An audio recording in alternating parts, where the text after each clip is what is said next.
মতো লাগবে ওকে। তো কালকের ভ্লগে সবাই দেখছো আমার অনেক বেশি মন খারাপ ছিল, কারণ বাবার আসার কথা কিন্তু বাবা আসে নাই। তাই আমি মন খারাপ করে কল দেওয়াতে কিন্তু বাবা আজকে সত্যি সত্যি চলে আসছে।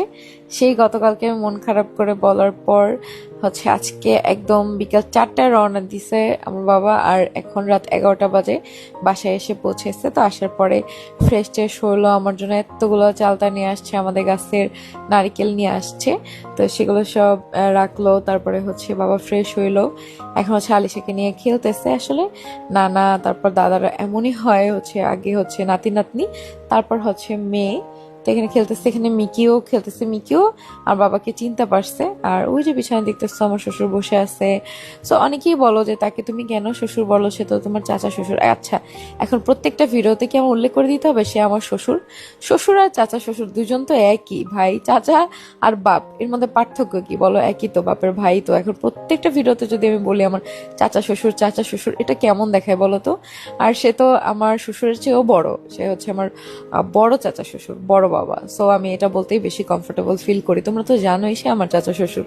সো প্রতিটা ভিডিওতে আমার মনে হয় না এটা আঙ্গুল দেখা বলে দিতে হবে যে সে আমার হাজবেন্ডের চাচা, বাবা না, ঠিক আছে? সো আমার মনে হয় না এটা বলতে হবে, বাবা আর চাচা একই। তো এরপরে আমরা এখানে খাওয়া দাওয়া করি। আন্টিকে বলে আন্টি আপনি বসে পড়েন, কিন্তু আন্টিরা সবাই আগেই খাওয়া দাওয়া করছে। বাবা আসার পরে আমি বাবা আর আমার শ্বশুর বাবা, আমরা তিনজন মিলে খাওয়া দাওয়া করে আর গল্প করি।